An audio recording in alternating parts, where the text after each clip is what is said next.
Hi guys, it's Nicole, and today I'm sharing my second project with the February Flavors of the Month kit from the Scraproom. I forgot to put photos of the kit in here, but those are always up on the website and the Facebook group. Links below to all of that down below.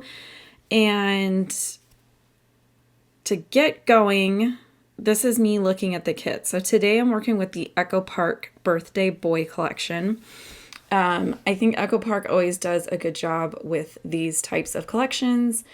And so the main kit comes with 2 sheets of Moody Blue cardstock, the 3 pattern papers, and then the embellishment is the full 12 by 12 sticker sheet.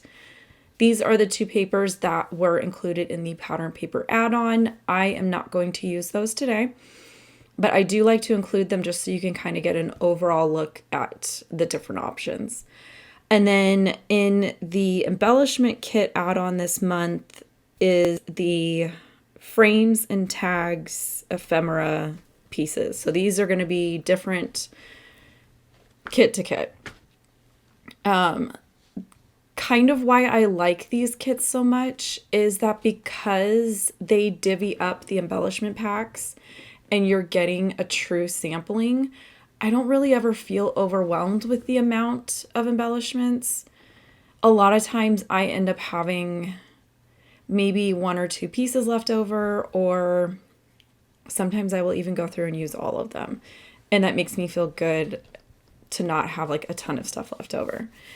I am going to be using this kit to document my son's 2nd birthday. You guys should know by now that I don't work in chronological order. I am not caught up. I don't really focus on like a time frame of my photos and work through them. I wish I was like that. I have some loose plans this year to kind of do some of that, but because I don't work in chronological order, I tend to be able to find photos to match these kits.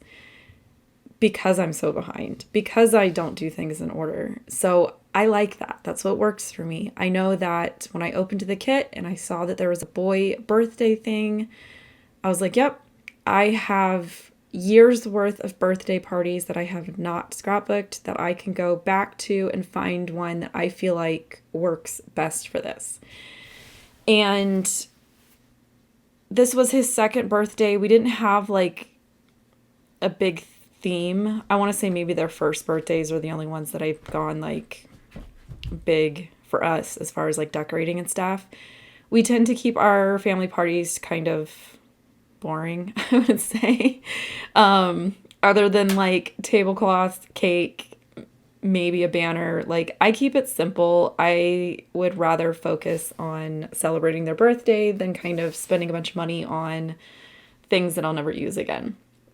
So this year, like I said, this was his 2nd birthday. He was big into anything vehicle related at this age. He was obsessed with Hot Wheels. He had his favorite, like 4 or 5 of them that he would carry around in this little bag everywhere he went.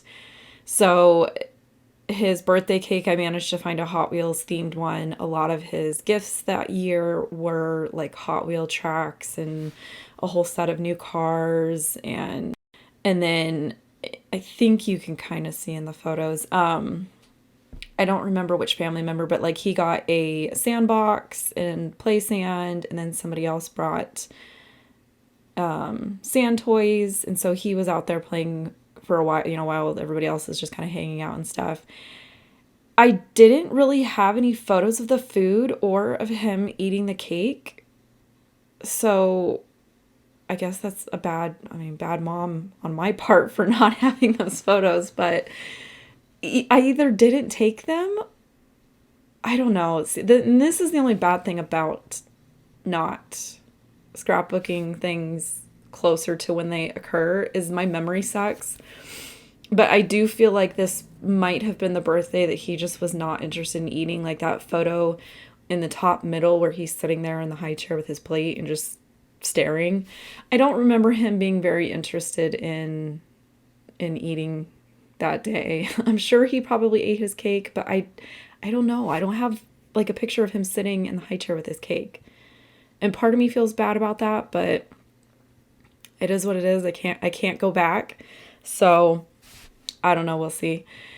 The photos do kind of look chaotic and hectic, but that makes sense to me in a birthday layout. I've talked about this in previous videos where an event like this, where there's so many people and you're kind of up talking and doing stuff and you're just kind of all over the place, it makes sense to me that my photos are also sort of all over the place and there's kind of a good representation of what was going on, the different people that were visiting, the different things that were going on.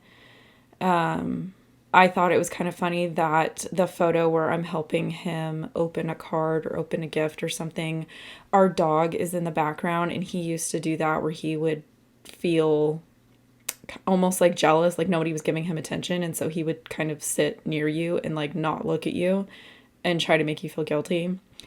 We don't have him anymore, so when I was printing these photos, it was kind of that like tug on your heartstrings thing, that it was like, oh, I remember.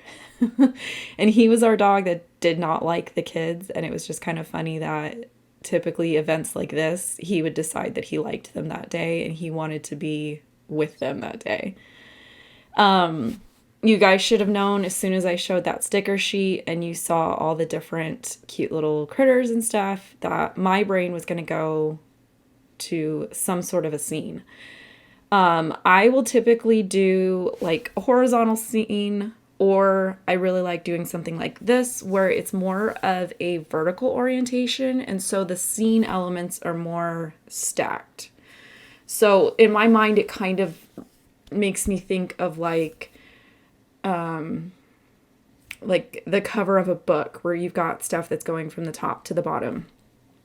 And the photos and the layout, like blueprint, I'll say, is a go-to for me. A lot of times with something like this where I'm not really sure what I want to do, I'm not following a sketch, I don't really have a plan, I will just shotgun my photos to the printer and I will do 4x6 photos of the photos that I feel like are the most important. So those were the ones that were the like group shots and then a picture of his cake. And then I start editing things down into 3x4 photos. And then when I get done with that, in this instance, I opened up a file Photoshop that was a 12x24. And I just drag and drop the photos in there and kind of come up with a game plan. And I see what space is left after I found a home for the photos. And I decide what I'm going to do with that leftover space. That's a concept that I talked about a couple years ago in the online class that I did that involved 4x6 photos. So it's something that just works out for me, is I will print my photos into sizes that I know will work based on just the math. And then whatever is left over is what I decide is going to be sort of the areas to be embellished. And then I tend to stick with things that I like. And it's usually going to be vertical or horizontal sections of pattern paper because that's what I like. I like border strips. I like seeing little pops of the different pattern papers. The light blue I cut out from between like the birthday cake pattern paper. I used one of the border stickers to kind of cheat another border over on the left. Things like this, when I'm kind of coming up with my own plan, I tend to stick with things that I know that I like and that I know will work for me. That's going to be different for everybody. So while I was doing the little like sticker scene, I just made sure that I had an opening somewhere in there to be able to put my journaling strips. I don't really focus on like an exact amount of space because I know that with journaling strips, I can work within almost any area. If I only had one or two things, like one or two lines worth to say, I could have fit it in there, added some more stickers. This case, I have 5. I could have probably fit 10 or 12 of them in there. And that's why a lot of times with stuff like this, I will do journaling strips. Sometimes if there is a really good like 3x4 cut apart card that has like a journaling design on it that I like, then I will make plans to print it on something like that. But something like this where I'm not real sure how much space there's going to be, I just kind of decide, you know what, I'm going to type it up and cut strips. And then that's going to allow me a little bit of wiggle room to sort of adjust things. So like even here, I started spacing a little bit further to take up more space in that area. And then I really wanted to fill in that spot. So I just looked for any sort of horizontal shaped sticker to add there. That was a lot of what I was looking for as I was working my way down that section. Was I knew I wanted like a cluster of critters, and then I knew I wanted different horizontal elements. So that is my completed layout. And then I've got some detail shots for you guys. I will be back next week is kits 3 and 4 from the February kit. And then the 19th of February is the big crop that the owner of the Scraproom does, which is local to me. So I'm going to be going to that. So leave me a comment down below if you want me to do like a vlog of the crop like I did last year. And I'll post a link to that video as well. Until then, I will catch you guys later. And as always, thank you for stopping by.